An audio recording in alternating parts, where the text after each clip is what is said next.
Welcome to our channel tech thrust. आज का video होगा हमारा देखेंगे क्या पॉलिटी देखेंगे। पॉलिटी में हमने पिछले वीडियो में हमने कहाँ तक देख लिया था, पीस्ट इंडिया एक्ट 1784 और उसका संशोधन हमने देख लिया था, संशोधन अधिनियम 1786। अब हम देखेंगे कौन सा, चार्टर अधिनियम 1793। पीस्ट इंडिया एक्ट 1784 को देख लिए। अब देखेंगे हम कौन सा, चार्टर अधिनियम 1793। बहुत ही इंपॉर्टेंट ये सब लाइन है, ये सब बहुत ही इंपॉर्टेंट लाइन है। यहाँ से क्वेश्चन, बहुत सारा क्वेश्चन एग्जाम में देखने को मिलता है और संविधान तो पढ़ना हर एक व्यक्ति को बहुत ज़रूरी है। सो अब देखते हैं कौन सा, चार्टर अधिनियम 1793। चार्टर अधिनियम आदेश पत्र 1793 का मुख्य प्रावधान इस प्रकार है। पूर्वी देश के साथ व्यापार करने के लिए ब्रिटिश ईस्ट इंडिया कंपनी के एकाधिकार को अगले 20 वर्ष तक बढ़ाया गया। जैसे कि पूर्वी देशों के साथ व्यापार करने, जैसे कि इंडिया जो है पूर्वी देश हो गए, पूर्वी देशों के साथ व्यापार करने के लिए ब्रिटिश इंडिया कंपनी के एकाधिकार को अगले 20 वर्षों तक एक्सटेंड कर दिया गया। 1786 के अधिनियम द्वारा 1786 के अधिनियम द्वारा कॉर्नवालिस को प्रदत्त परिषद के निर्णय पर वीटो करने की शक्ति के बाद गवर्नर जनरलों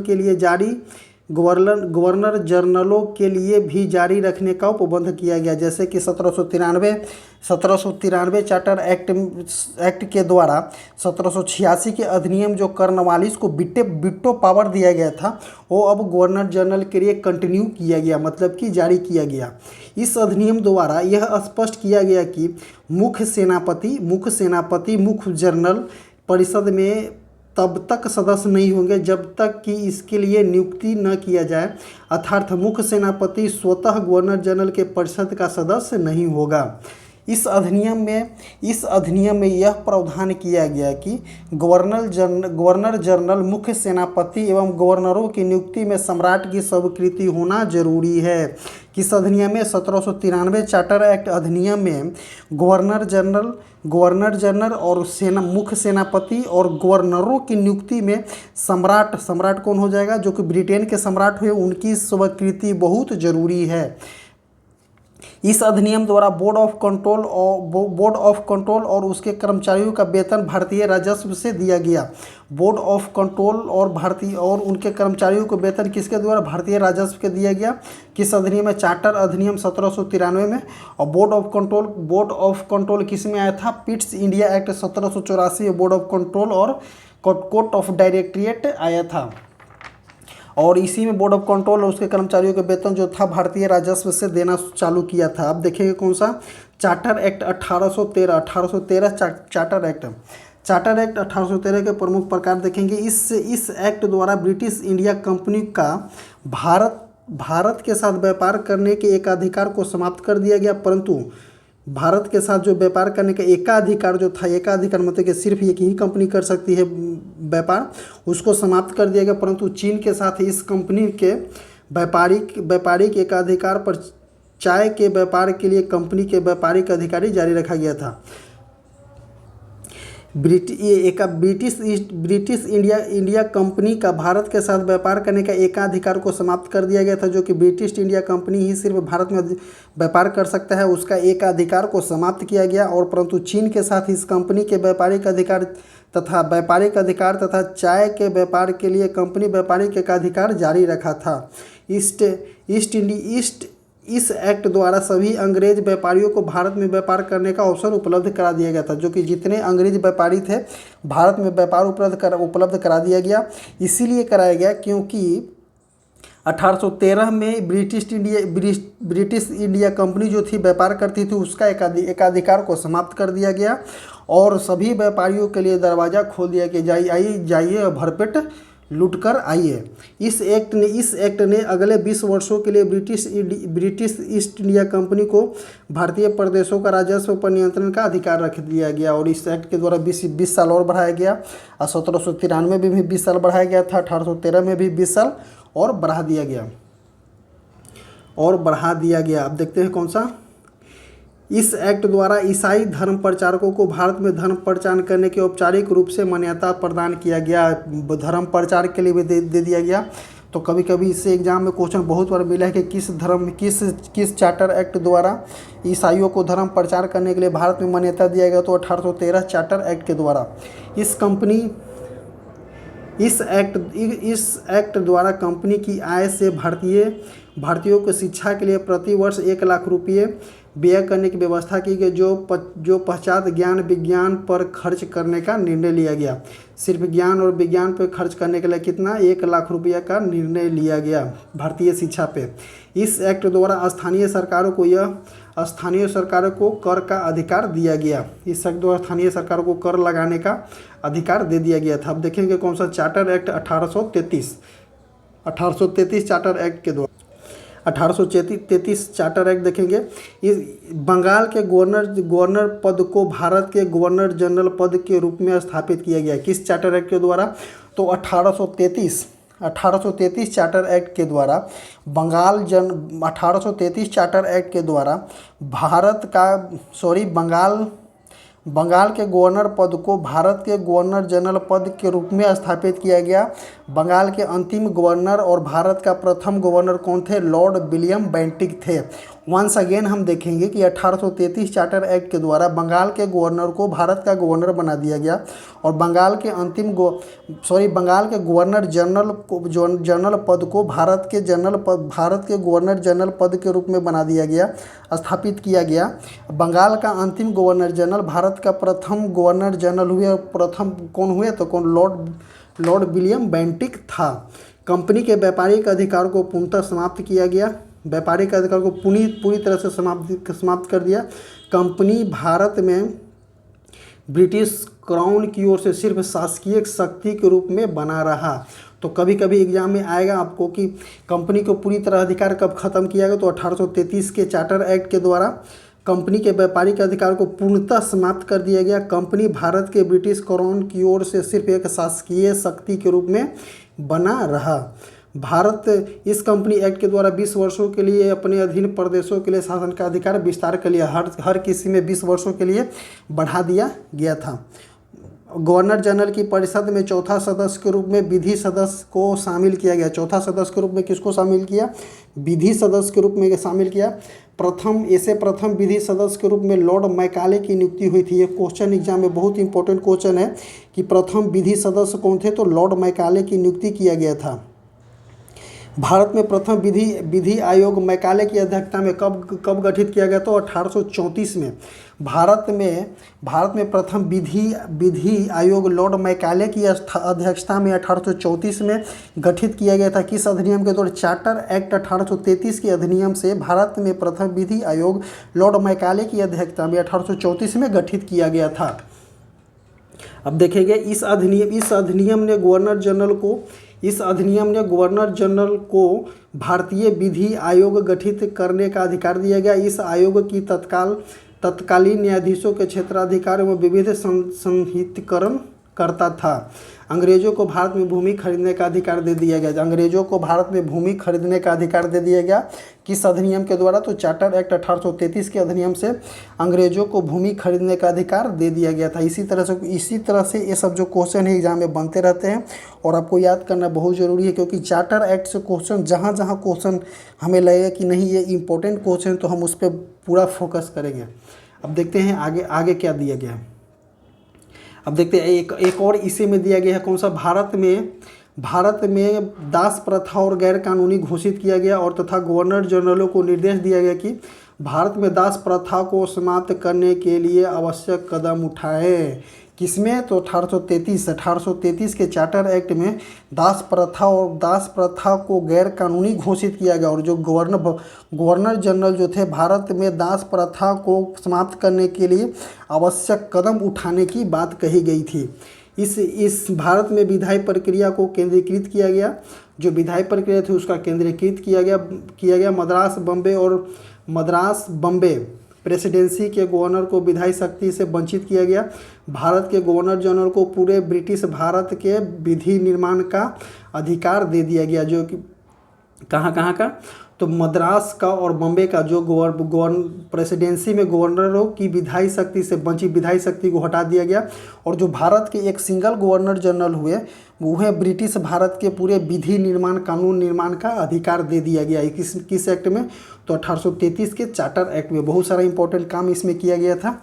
अब देखते हैं, इंपॉर्टेंट भी बोल सकते हैं, अनइम्पॉर्टेंट भी बोल सकते हैं। चार्टर एक्ट 1853, चार्टर एक्ट 1853, इस अधिनियम द्वारा पहली बार गवर्नर जनरल की परिषद के विधायी एवं कार्यपालिका कार्यों का पृथक किया गया। कौन सा? विधायी एवं कार्यपालिका कार्यों का अलग किया गया, मतलब कि पृथक किया गया।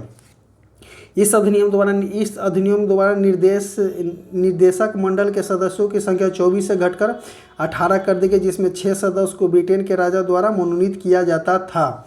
1853 के चार्टर अधिनियम 1854 में संसदीय प्रणाली की शुरुआत किया गया था। 1853 के चार्टर अधिनियम के द्वारा 1854 में भारत में संसदीय प्रणाली की शुरुआत किया गया था। तो क्वेश्चन यहाँ से 2 क्वेश्चन बन सकता है कि भारत में पहली बार संसदीय प्रणाली की शुरुआत कब किया गया था? तो 1854 में। और किस एक्ट के द्वारा किया गया था? तो 1853 के चार्टर अधिनियम 1854 में भारत में संसदीय प्रणाली की शुरुआत किया गया था। ये क्वेश्चन कितना बड़ा क्वेश्चन ये पूछा गया है, बहुत इंपॉर्टेंट क्वेश्चन इससे बनता है। इस अधिनियम द्वारा केंद्रीय विधान परिषद गवर्नर जनरल का विधायी परिषद में सर्वप्रथम क्षेत्रीय प्रतिनिधित्व के सिद्धांत को प्रतिपादन किया गया था। प्रत्येक प्रांत के एक सदस्य थे। इस अधिनियम द्वारा कंपनी शासन में सिविल सेवकों की भर्ती के लिए खुली प्रतियोगिता परीक्षा किया गया। इसके लिए 1854 में कौन सा है? 1854 में मैकाले समिति की गठन किया गया। 1854 में मैकाले समिति के गठन किया गया था। इस अधिनियम के द्वारा कंपनी में सिविल सेवकों की परीक्षा के लिए खुली प्रतियोगिता दिया गया था। संसदीय प्रणाली की शुरुआत किया गया 1854 में 1853 के चार्टर एक्ट के द्वारा।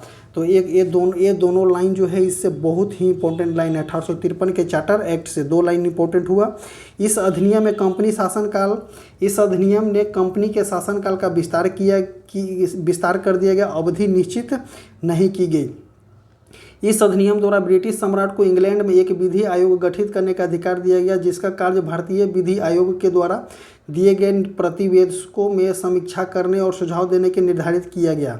इस अधिनियम द्वारा बंगाल के पृथक लेफ्टिनेंट गवर्नर की नियुक्ति का उपबंध किया गया। कौन थे? तो लेफ्टिनेंट गवर्नर कौन थे? तो F.J. हैलेडे 1854 में बंगाल के प्रथम लेफ्टिनेंट गवर्नर बने। तो इसका नाम याद कर लीजिएगा, F.J. हैलेडे। F.J. हैलेडे 1854 में बंगाल के प्रथम लेफ्टिनेंट गवर्नर बने। तो बंगाल के प्रथम लेफ्टिनेंट गवर्नर कौन बने? बंगाल के प्रथम लेफ्टिनेंट गवर्नर कौन बने? तो F.J. हैलेडे। F.J. हैलेडे बंगाल के प्रथम लेफ्टिनेंट गवर्नर बने।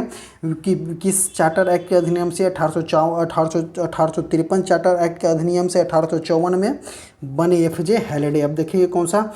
भारतीय शासन अधिनियम 1858 देखेंगे। जो 1857 जो हिस्ट्री पढ़े होंगे उनको पता होगी 1857 के क्रांति के बाद भारतीय शासन अधिनियम 1858 को लाया गया। अब इसका देखते हैं प्रमुख प्रावधान कौन कौन से हैं। भारत का शासन जो था कंपनी के हाथों से ले लिया गया, उसे ब्रिटिश ताज के अधीन कर दिया गया। तो ये बहुत इंपॉर्टेंट है। भारत के शासन जो कंपनी ईस्ट इंडिया कंपनी शासन करती थी भारत पे, वो अब किसके हाथ अधीन कर दिया? तो ब्रिटिश ताज के अधीन कर दिया, मतलब कि ब्रिटिश संसद के अधीन कर दिया गया। कोर्ट ऑफ डायरेक्टेट जो 1817 कोर्ट ऑफ डायरेक्ट जो पिट्स इंडिया एक्ट 1784 के अधीन और को बोर्ड ऑफ कंट्रोल को समाप्त कर दिया गया, तथा समस्त अधिकार भारत के सचिव secretariat of state for India को दे दिया गया। जो कोर्ट ऑफ डायरेक्टेट और बोर्ड ऑफ कंट्रोल की समाप्ति पीस्ट इंडिया एक्ट 1784 के द्वारा लाया गया था, उसको पूरी तरह से समाप्त कर दिया गया। और सेक्रेटरी भारत सचिव का पद को सृजन किया गया। किसमें? 1858 के भारत शासन अधिनियम 1858 के द्वारा। भारतीय सचिव अनिवार्य रूप से ब्रिटिश मंडल का सदस्य था। भारतीय सचिव की सहायता के लिए 15 सदस्यों की परामर्शिता जो भारतीय परिषद इंडियन काउंसिल कहलाती थी। भारतीय सचिव जो भारतीय परिषद के क्या थे, अध्यक्ष होते थे। भारत सचिव को भारत मंत्री भी कहा जाता था। भारत सचिव को क्या बोला जाता, तो भारत मंत्री भी कहा जाता था। गवर्नर जनरल को भारत के ब्रिटिश क्राउन के प्रतिनिधि के रूप में अधिकृत किया गया, अतः उसे वायसराय कहा गया। वायसराय का पद शुरुआत 1858 अधिनियम के द्वारा आया था। तो क्या बोलते हैं, भारत का गवर्नर जनरल को भारत के ब्रिटिश क्राउन के प्रतिनिधित्व से हटा दिया गया, गवर्नर जनरल पद को, और उसके अधीन पे क्या लाया गया, वायसराय का पद लाया गया। कब लाया गया, 1858 के अधिनियम के द्वारा वायसराय का पद लाया गया। ये जो है बहुत ही इंपॉर्टेंट लाइन है, इससे क्वेश्चन देखने को बहुत बार मिला। अब देखते हैं कौन सा, भारतीय परिषद अधिनियम 1861 के बारे में देखते हैं। भारतीय परिषद अधिनियम 1861, इस अधिनियम द्वारा वायसराय को अपनी विधायी परिषद केंद्रीय विधान परिषद में न्यूनतम 6 और अधिकतम 12 सदस्यों के मनोनीत करने का अधिकार दिया गया था। ऐसे मनोनीत सदस्यों को कम से कम आधे सदस्यों आवश्यक रूप से गैर सरकारी होना चाहिए। इस अधिनियम द्वारा वायसराय की कार्यकारी परिषद में सदस्यों की संख्या 4 से बढ़ाकर कितना किया गया, 5 किया गया। बॉम्बे तथा मद्रास प्रेसिडेंसी के गवर्नर की परिषद की कानून बनाने की शक्ति प्रदान किए गए। कानून बनाने की शक्ति किसको प्रदान की, तो मद्रास और बॉम्बे प्रेसिडेंसी के गवर्नर को कानून बनाने की शक्ति प्रदान किया गया था। किसने, 1861 के भारत परिषद अधिनियम में। भारत में विभागीय प्रणाली की शुरुआत किया गया था। इससे यही एक क्वेश्चन बनेगा कि भारत में विभागीय प्रणाली की शुरुआत कब से किया गया, तो भारत परिषद अधिनियम 1861 के द्वारा भारत में विभागीय प्रणाली पोर्टफोलियो सिस्टम की शुरुआत की गई। अब वायसराय को अध्यादेश जारी करने की शक्ति प्रदान किया गया। 1861 में ही वायसराय को अध्यादेश जारी करने की शक्ति प्रदान किया गया। इस परिषद एक्ट द्वारा अध्यादेश को लागू बिना स्वीकृति के 6 माह तक रह सकता है। इस एक्ट जो अध्यादेश वायसराय लाता था उसके कितने दिन तक, तो 6 माह तक रह सकता है। 1861 में भारतीय परिषद की कमी के रूप में एक कमी यह दिखाती थी कि इस अधिनियम से वायसराय के विधायी परिषद में गैर सरकारी सदस्यों को शामिल करने का प्रावधान किया गया, परंतु उन्हें न तो प्रश्न पूछने का अधिकार था, न ही बजट पर बहस का अधिकार था। इस अधिनियम की दूसरी कमी यह दिखती थी कि प्रांतीय विधान परिषद द्वारा बनाए गए नियमों पर वीटो का अधिकार गवर्नर जनरल को था। इस अधिनियम में कौन था, गवर्नर जनरल को वीटो का अधिकार था। प्रांतीय गवर्नर जनरल को वीटो का अधिकार था। भारत में बने किसी भी नियम को ब्रिटिश संसद अमान्य घोषित कर सकती थी। किसमें, भारत में बने कोई भी नियम जो था उसको ब्रिटिश संसद अमान्य घोषित कर सकती थी, क्योंकि भारतीय परिषद नियम 1861 के द्वारा। अब देखते हैं भारतीय परिषद नियम 1892, प्रांतीय एवं केंद्रीय और प्रांतीय विधान परिषद में गैर सरकारी सदस्यों की संख्या बढ़ाई गई, परंतु सरकारी सदस्यों की बहुमत बनी रहे। इस अधिनियम द्वारा विधायी परिषदों, केंद्रीय एवं गैर सरकारी सदस्यों की नियुक्ति के लिए निर्वाचन पद्धति शुरुआत किया गया। इस अधिनियम के निर्वाचन शब्द का प्रयोग नहीं हुआ था, उसके स्थान पर चयनित शब्द का प्रयोग हुआ था। इस प्रकार 1892 के परिषद एक्ट द्वारा भारत में अप्रत्यक्ष रूप से लोकतंत्र की शुरुआत हुआ था। तो प्रत्यक्ष रूप से लोकतंत्र की शुरुआत कब हुआ था, तो 1892 में अप्रत्यक्ष रूप से लोकतंत्र की शुरुआत हुआ था। और संसदीय प्रणाली के कब शुरू किया गया, तो चार्टर एक्ट 1853 के अधिनियम से 1854 में भारत में संसदीय प्रणाली की शुरुआत किया गया था। अप्रत्यक्ष रूप से किस अधिनियम द्वारा, 1892 के परिषद एक्ट के द्वारा अप्रत्यक्ष रूप से लोकतंत्र की शुरुआत किया गया था। केंद्रीय विधान परिषद में गैर सरकारी सदस्यों का मनोनयन वायसराय द्वारा प्रांतीय विधान परिषद एवं बंगाल चैम्बर ऑफ कॉमर्स की अनुशंसा पर किया जाएगा। यह प्रांतीय विधान परिषद में गैर सरकारी सदस्यों का मनोनयन गवर्नर द्वारा जिला बोर्ड, स्थानीय निकाय, विश्वविद्यालय, वाणिज्य संगठनों एवं जमींदारों की अनुशंसा पर किया जाएगा। इस परिषद एक्ट द्वारा समान विषयों पर प्रश्न एवं पूरक प्रश्न पूछने का अधिकार दिया गया, जबकि बजट पर केवल प्रश्न पूछ सकते हैं, पूरक प्रश्न नहीं पूछे जा सकते हैं, न ही मतदान दे सकते हैं। किसमें, तो ये 1892 के अधिनियम से यहाँ से एक ही इंपॉर्टेंट ये बनेगा कि भारत में अप्रत्यक्ष लोकतंत्र की शुरुआत कब किया गया, तो भारतीय परिषद अधिनियम 1892 के एक्ट के तहत भारत में अप्रत्यक्ष रूप से लोकतंत्र की शुरुआत हुआ था। अब देखेंगे कौन सा भारत परिषद अधिनियम 1909। भारत परिषद अधिनियम 1909 में मार्ले मिंटो सुधार अधिनियम के नाम से भी जाना जाता है। भारत परिषद अधिनियम 1909 को कौन सा सुधार से जाना जाता है? तो मार्ले और मिंटो के सुधार अधिनियम के नाम से भी जाना जाता है। इस अधिनियम पर तत्कालीन भारत सचिव कौन थे? लॉर्ड मार्ले भारत सचिव थे और तत्कालीन वायसरॉय कौन थे? तो मिंटो का विशेष प्रभाव था, इसीलिए इसको बोला गया था मार्ले और मिंटो। मार्ले कौन थे? मार्ले सचिव थे। और मिंटो कौन थे? मिंटो थे कि वायसरॉय मिंटो थे। ये भारत परिषद अधिनियम 1909 के प्रमुख प्रावधान देखे। केंद्रीय विधान परिषद एवं प्रांतीय विधायी परिषद के सदस्यों की संख्या में विस्तार किया गया था। केंद्रीय विधान परिषद में सदस्यों की संख्या 16 से बढ़ाकर 60 की गई और 1913 में कितना कर गया? 69 कर गया। तो ये क्वेश्चन जो एग्जाम में देखने को मिला है कि केंद्रीय विधान परिषद में सदस्यों की संख्या 16 से बढ़ाकर कितना किया गया? तो 60 कर दिया गया। और 1913 में कितना कर दिया गया था? तो 69 कर दिया गया था। केंद्रीय विधान परिषद में सरकारी सदस्यों के बहुमत जारी रहा। प्रांतीय विधान परिषद में गैर सदस्यों का बहुमत स्वीकारा गया।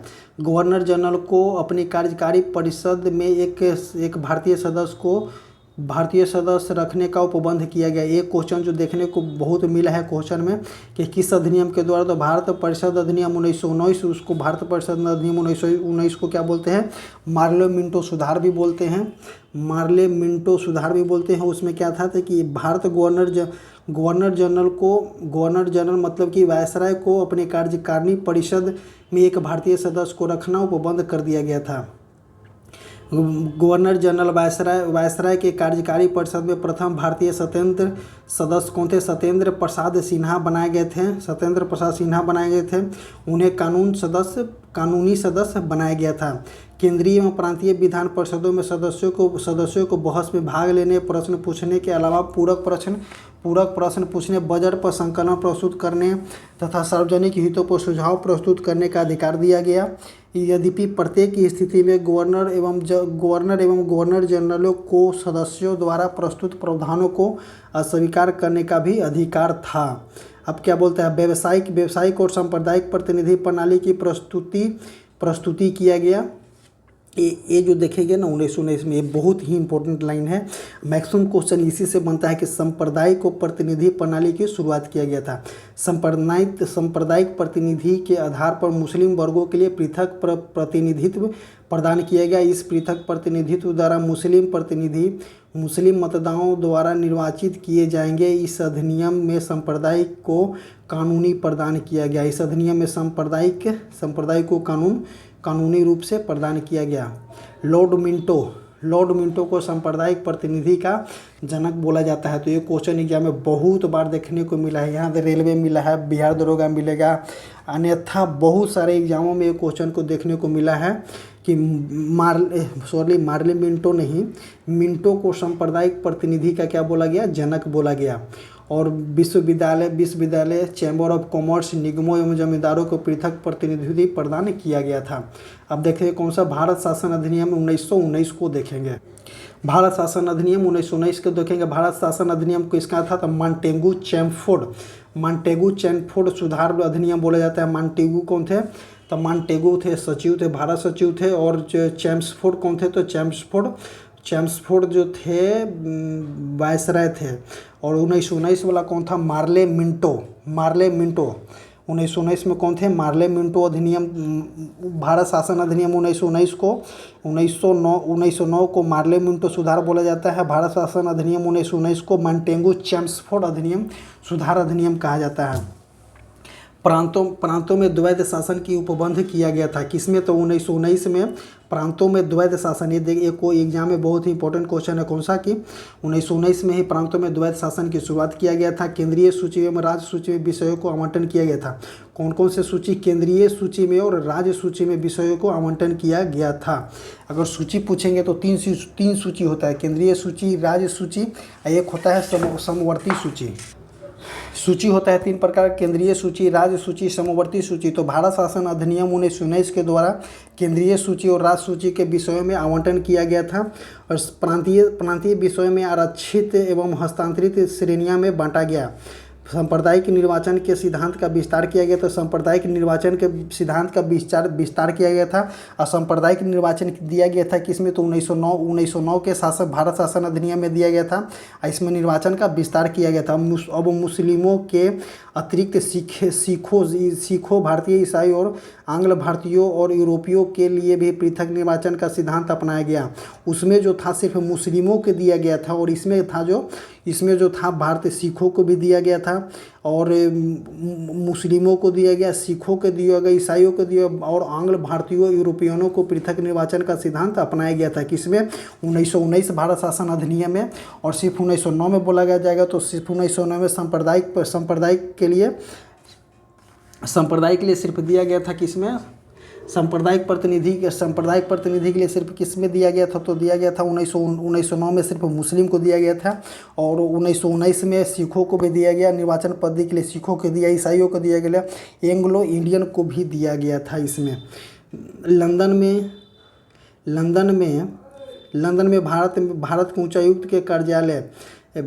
में भारत के उच्चायुक्त के कार्यालय को सृजन किया गया था। किसमें, 1919 के अधिनियम से लंदन में भारत के उच्चायुक्त का कार्यालय सृजन किया गया था।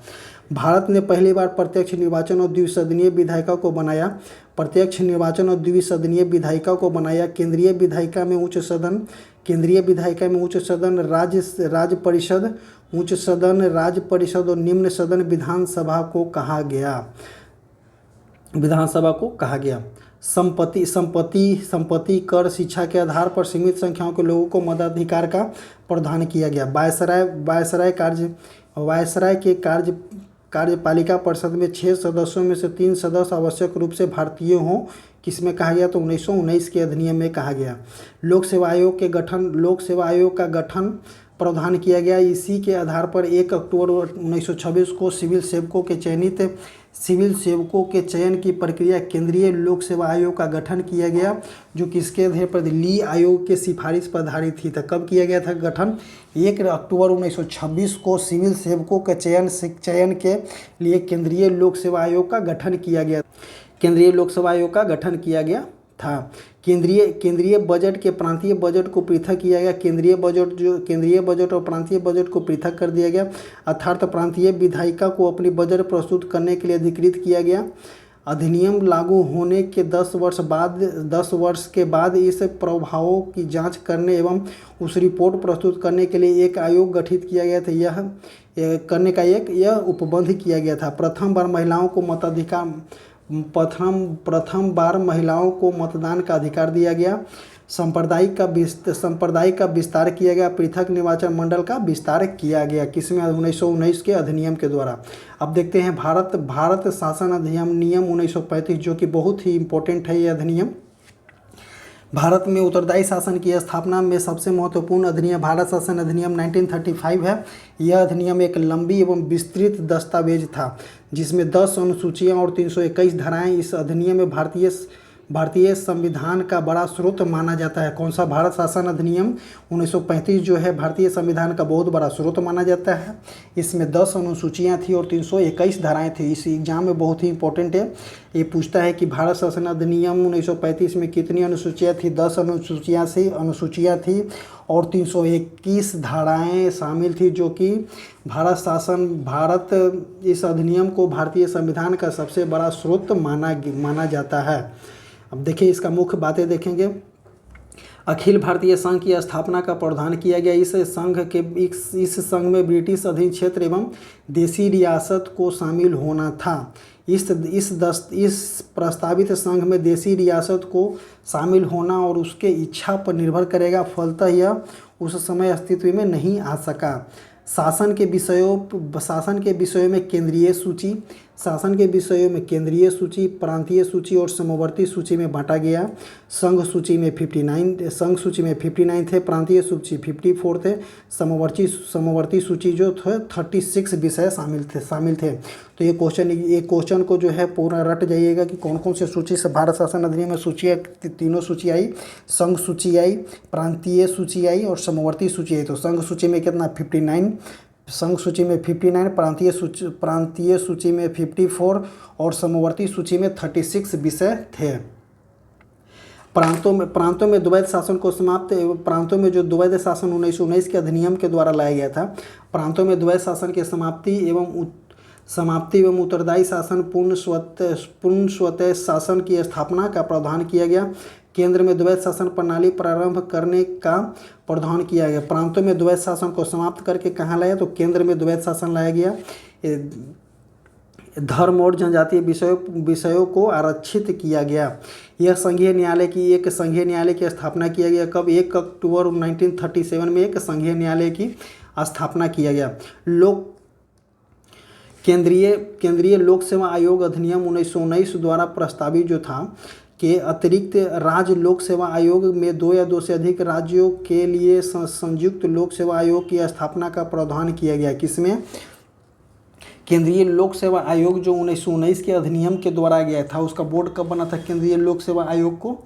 कि 1 अक्टूबर 1926 में केंद्रीय एक बोर्ड गठित किया गया। किसके? ली आयोग के सिफारिश पे, और उसी के आधार पे भारत शासन अधिनियम 1935 में प्रांतों में भी राज्य लोक सेवा आयोग का गठन किया गया और एक प्रांत के संयुक्त सेवा आयोग की स्थापना का प्रावधान किया। एक प्रांत के जो लोक सेवा आयोग था, जो 2 या 2 से अधिक प्रांतों के भी लोक सेवा आयोग हो सकता है। इस अधिनियम द्वारा 11 राज्यों में से कितना? इस अधिनियम द्वारा 11 राज्यों में से 6 राज्यों में द्विसदनीय व्यवस्था आरंभ थी। कौन कौन से जो थे द्विसदनीय व्यवस्था? बॉम्बे, बंगाल, बिहार, असम, मद्रास और संयुक्त प्रांत। कौन कौन से थे? 6 राज्य। बॉम्बे, बंगाल, बिहार, असम, मद्रास और संयुक्त प्रांत में द्विसदनीय व्यवस्था का आरंभ किया गया। इंग्लैंड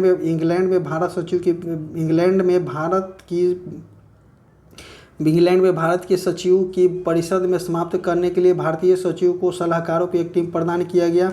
इस अधिनियम के आधार पर 1937 में चुनाव के आधार पर प्रांतीय सरकार का गठन किया गया। इस चुनाव में 11 प्रांतों में से 5 प्रांतों में कांग्रेस ने पूर्ण बहुमत प्राप्त की और 8 राज्यों में सरकार बनाने में सफल रहा। तो इसी के आधार पर भारत शासन अधिनियम 1937 में चुनाव 1935 के द्वारा 1937 में चुनाव हुआ, जिसमें 11 प्रांतों में से 5 प्रांतों में कांग्रेस ने पूर्ण बहुमत प्राप्त किया और 8 राज्यों में सरकार बनाया था।